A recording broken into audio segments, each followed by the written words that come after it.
Hello guys. Hello guys, I am Glenn Garcia, teacher by profession and chess player by passion. I would like to share my insights to the game of chess aimed for players at the club level. I'm a member of the G4 Chess Club Olongapo City, Philippines, and I've been teaching chess for the grassroots level for more than 10 years now. I'm using an analysis board editor from the website chess.com. No infringement nor copyright violation intended. I'll be using combination of English and Tagalog throughout this video since my target audience are young Filipino chess players on the club level. So guys, this is the part 2 of the installment of our chess lessons regarding opposition and critical squares. Tignan natin tong position na nasa chessboard ngayon. So makikita natin kung i-apply natin yung rule ng opposition. Unang titignan natin ay kung magkatapat ba yung king. So nakikita natin magkatapat nga yung dalawang king. The next step is parehas ba sila ng color ng squares nakapwesto. So kung makikita natin, dark square or brown yung square na kinakatayo ng white king, samantalang ang black ay puti. So kung itong position na to, puzzle to na binibigay usually intended para sa lesson ng opposition. So example, ang squares na kukunin ng white king dito ay itong tatlong squares sa corner, which is f8, g8, h8. So kung makakapunta dyan yung king ng white, any of that square na hindi siya makaka-capture ng black king ay mananalo siya. So kung titingnan natin, the shortest way is through this diagonal, no? Pero kita pa, kung marunong ang itim sa theory ng opposition, hindi yun magagawa ng puti. So tingnan natin, the king tries to march towards that diagonal, pigilan siya ng king. So, kung mapapansin nyo, pinipwesto lagi ng itim yung king niya sa opposition or yung katapat yung king kakulay. So, usually, para madaling matutunan ito ng estudyante, sinasabi ko katapat kakulay. So, katapat yung king kakulay ng square na kinakatayuan. So, nasa gitna pa lang siya ng chessboard, naharangan na siya ng king ng black at nakuha ng black yung opposition sa kanya. So mapapansin mo, hindi na makakatawid yung puting king dyan kahit anong gawin niya. Susundan lang siya ng susundan ng itim yan at wala magagawa yung puti para makapunta sa squares f8, g8, and h8.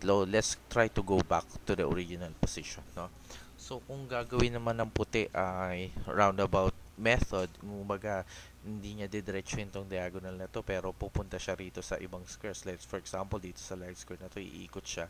Ang gagawin lang yung itim ay kukunin yung opposition sa kanya. So tatapatan lang siya, same color of squares, at kahit saan siya lumagay, saan siya umikot, mapupunta pa rin sa opposition at wala pa rin magagawa yung puti para makatawid sa kabilang side ng chessboard. Okay, let's try to go back to the original position. The best way for white to do is to approach it by taking the opposition himself. So for example, sa position na to, nasa puti ang king, katapat niya, pero nasa brown siya, pupunta lang siya sa puti at hihintayin niyang kumilos yung black. So for example, nag-approach yung black ng paganyan, kukunin niya lang yung opposition hanggang makarating siya sa side ng board na gusto niyang puntahan. For example, this is gusto niya mapunta sa G file, ayan. So, kung papansin mo, nasa gitna siya ng tatlong file na gusto niyang puntahan, which is the F, the G, and the H file. So, dito mag-outflank na yung white. So, for example, gumalaw ang black pa ganyan, pupunta tayo sa kabilang file na hindi niya tayo kayang kopyahin. So, sa H file. So, pag dumiretso rito sa F file, tatawid lang tayo ng diretso rito. Pa isa-isa hanggang makarating tayo sa H file. Kung hindi siya gumitna. So, kailangan niyang gumitna. Kukunin uli natin yung opposition. Pupunta naman siya ngayon sa H file. Dito naman tayo sa kabila dadaan. F4, G6, G4. At makikita natin, ma-outflank na natin yung team. Okay, hanggang makarating tayo sa gusto nating squares. Jackpot. Ayan, H is square. So, nakikita natin carefully, no, na magagamit natin tong opposition rule na to. Okay, bakit ko ba tinuturo tong opposition rule na to? Kasi, sa opposition rule, magagamit nating rule na to paano mag-queen ng pawn or para makapag-queen tayo ng pawn na maayos. For example, sa position na to, paangat tong pawn, no? Papunta sa king ng black. Okay? With the knowledge of opposition, we can control the squares in front of the pawn leading to promotion. So, tingnan natin yan, ha. Kukunin ng black yung opposition sa white para hindi makatawid yung pawn. So, in this position, hindi na makakatawid yung king na hindi makakaabante yung king ng puti. So, ang gagawin natin is to move the pawn para mapunta yung move sa black at mapunta yung opposition sa atin. At dahil dyan, makakapag-queen tayo ng pawn. So, tatabi siya. Kukunin lang lagi natin yung squares na dinadaanan ng pawn hanggang sa mai-queen natin yung pawn nang walang magagawa yung itim. Okay? So, ganon. Okay. Ganon din rin naman sa black. No, halimbawa, black ang may pawn. Halimbawa, sabihin natin puti muna ang unang titira. Walang magagawa yung walang magagawa yung okay. So, sa position na to, mukhang makakadraw nga yung white kasi siya yung unang tumira. Okay. So, gawin natin black ang unang titira. Okay. Okay, ayan. Papansin nyo, kinokontrol ng black lagi yung square sa gitna, yung dadaanan ng pawn. Okay.